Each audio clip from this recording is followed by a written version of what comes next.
SCP-1795 The Star Womb. Object Class Safe. Special Containment Procedures.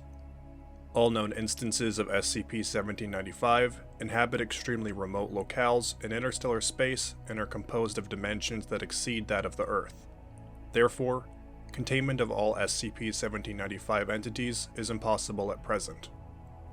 Movements of all known cases of SCP-1795 should be tracked and their creation cycles monitored for any new developments. Foundation personnel within NASA, ESA, and deep space observatories have confirmed that there are no known cases of SCP-1795 within at least 20 light-years of Earth, with analysis of space to the depth of 30 light-years currently ongoing.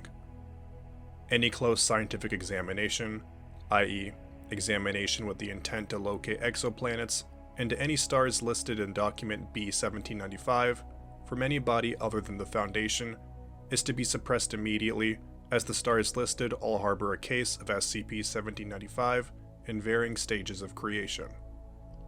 Any public or government examinations of young protostars not yet cleared by the Foundation is to be closely monitored for any data revealing cases of SCP-1795 in the universe. Should such a case occur, Class A amnestics will be administered to all individuals involved, with all recorded data to be seized by the Foundation for analysis and expunged from the public record. It has been discovered that the population density of SCP-1795 varies throughout the galaxy. The region surrounding Earth is sparsely populated, with as little as 1 in 1 million stars harboring a case of SCP-1795 in the local 1,000 light-years. In areas of high star formation, such as global clusters and nebulae, population density can be as high as 1 in 1,000. Estimates for the total population of SCP-1795 in our galaxy range from between 1 billion cases to a population in excess of 50 billion. Description: due to their great distance from Earth, direct observation is impossible with current telescope technology. However, usage of SCP-redacted has permitted remote viewing to a relatively detailed degree, and the harnessing of latent temporal effects of SCP-redacted has allowed the preliminary observation of instances of SCP-1795 over the course of the past 15 million years. Cases of SCP-1795 are spheroidal entities, somewhat similar in appearance to that of the human heart, with 3 large nodular openings circling the upper end and a hollow interior. Although they outwardly appear to be composed of some form of biological matter, detailed examination has revealed that their bodies do not correlate to any known form of biological matter and are likely at least partially synthetic in construction. Instances of SCP-1795 are the largest life forms known to the Foundation, often in excess of 50,000 kilometers in diameter. It is unknown whether cases of SCP-1795 are sapient.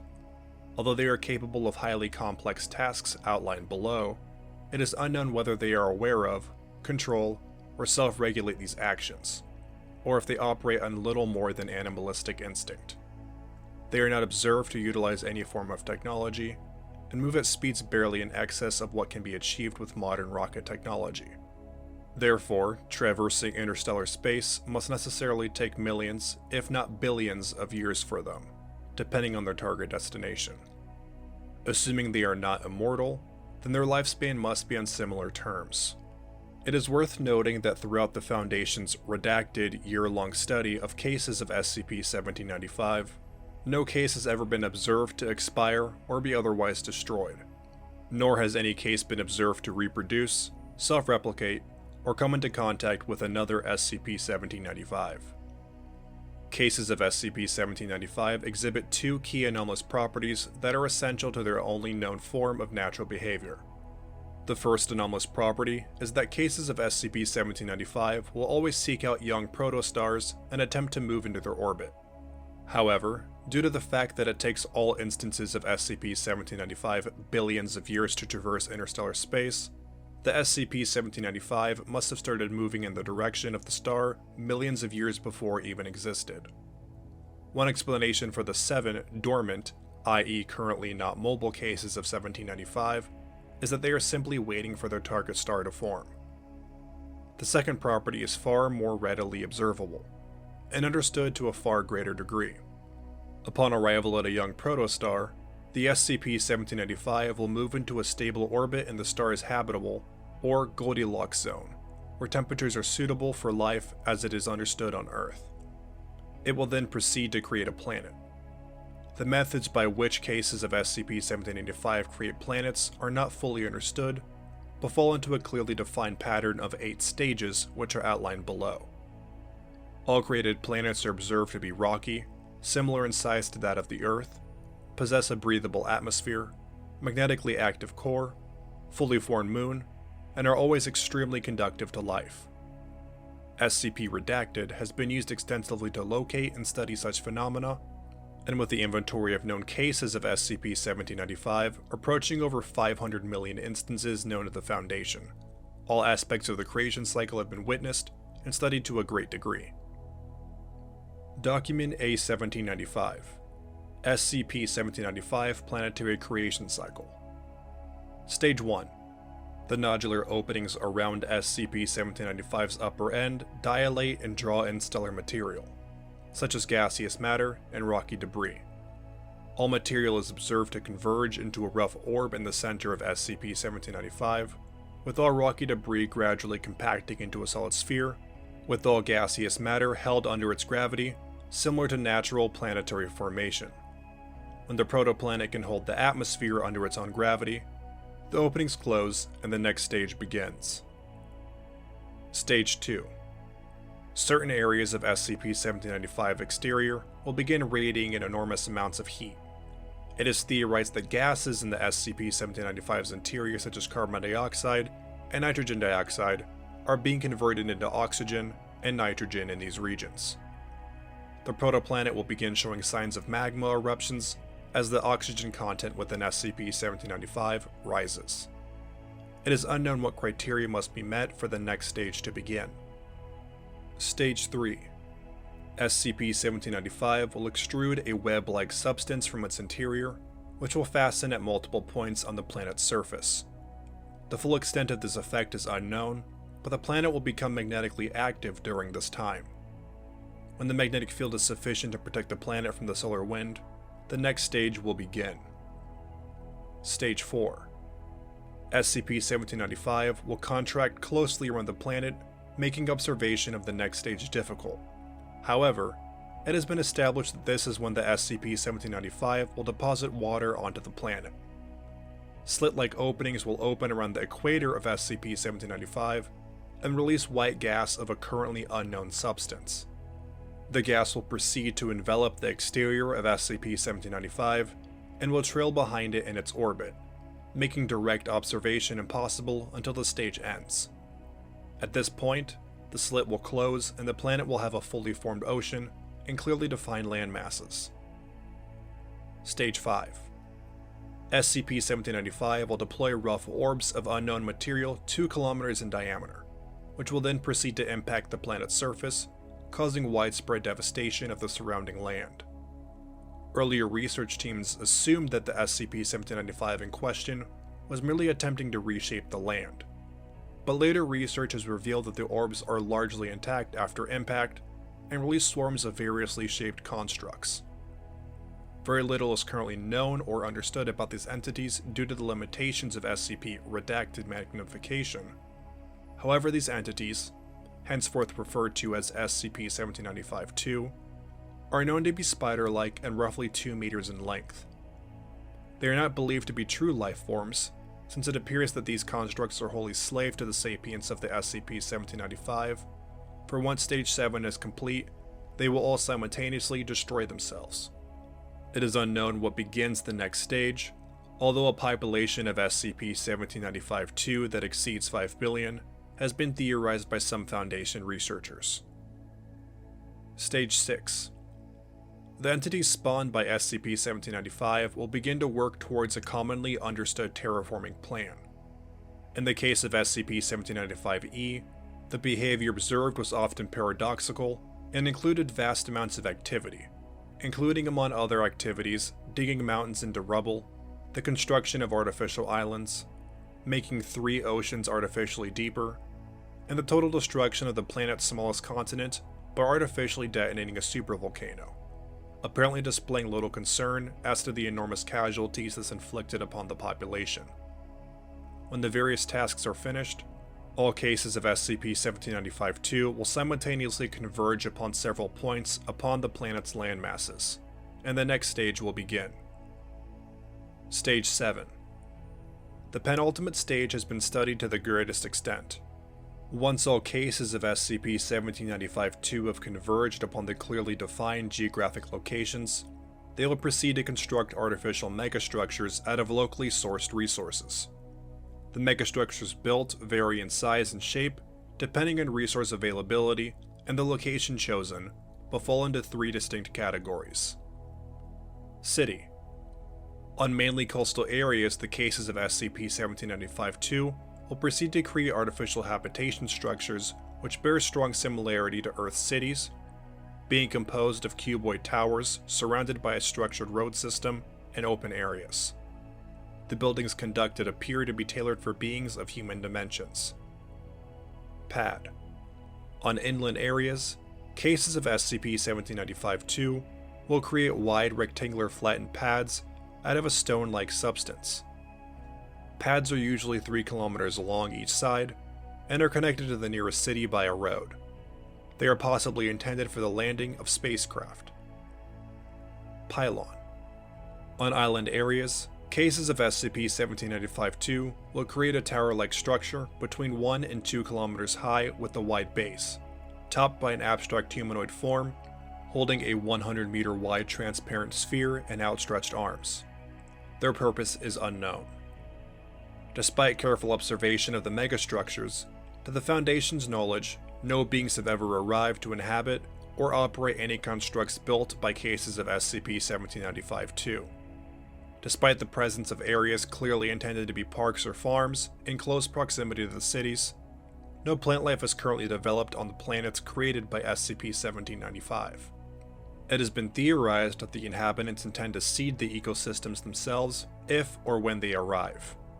The arrival of the inhabitants is, however, doubted by the Foundation, as evidenced by the fact that after the SCP-1795 leaves, the structure will gradually fall into disrepair and ruin.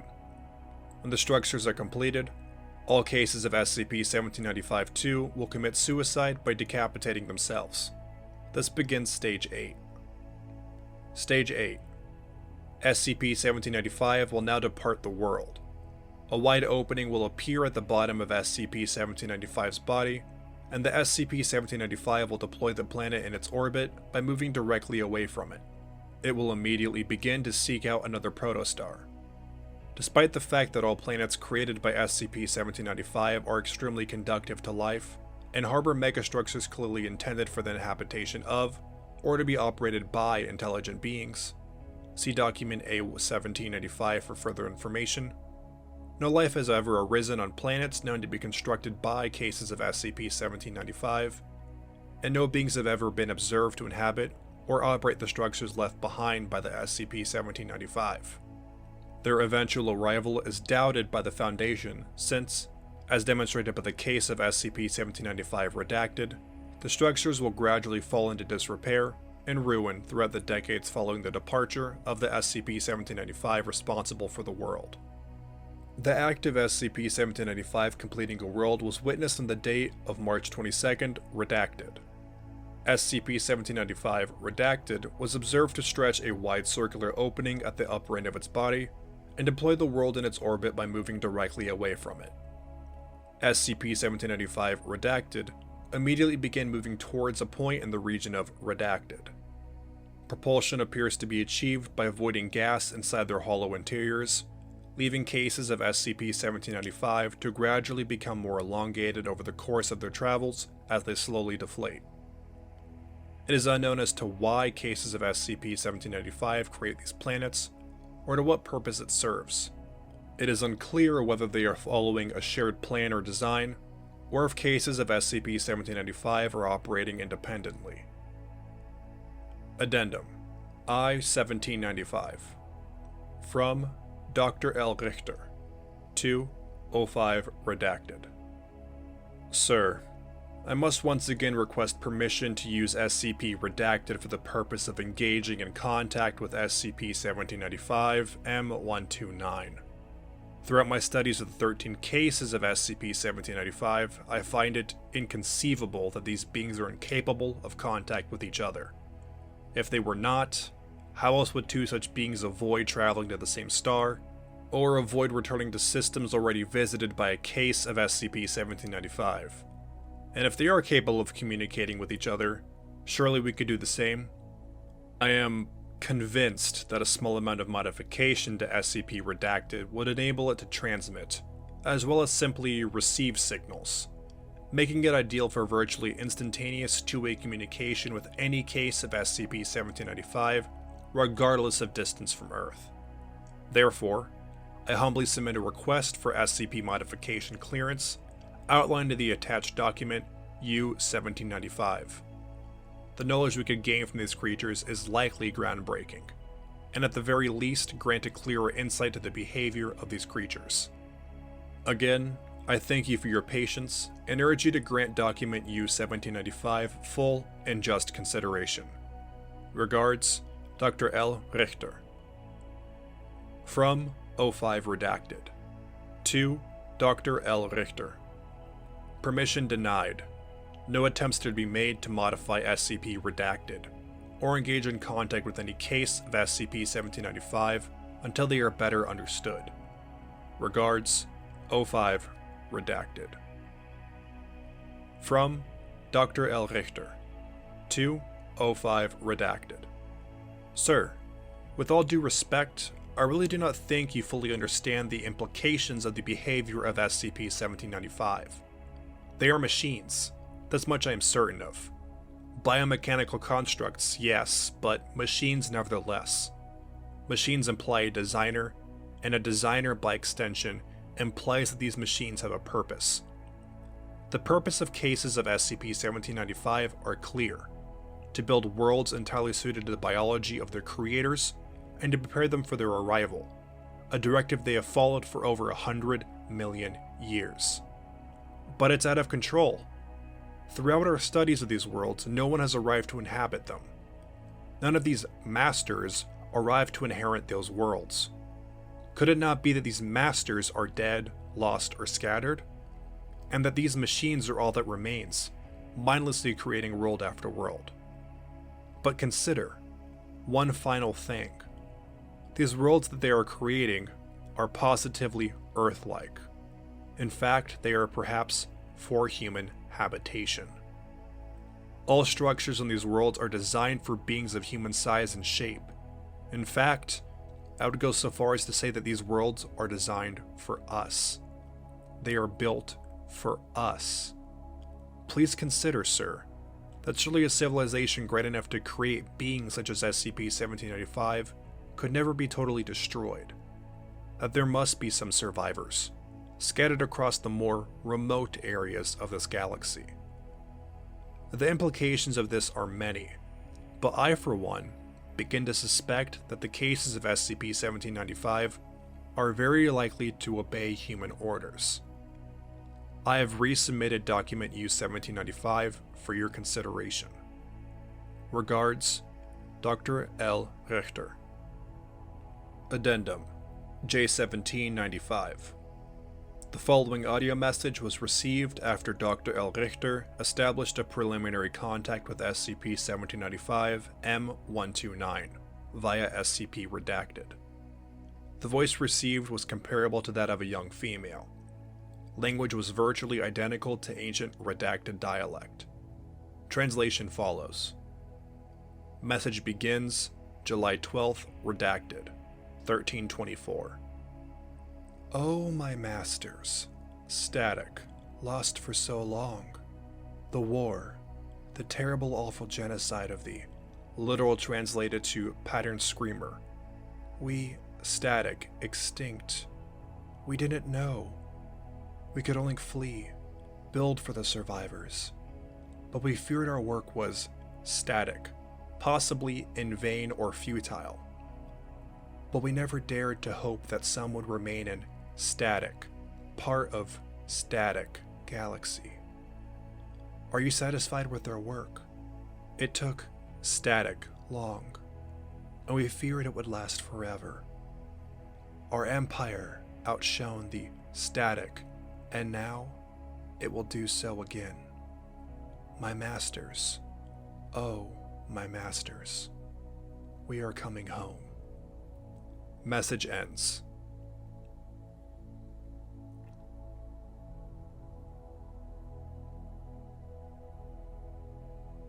Thank you for listening to SCP-1795.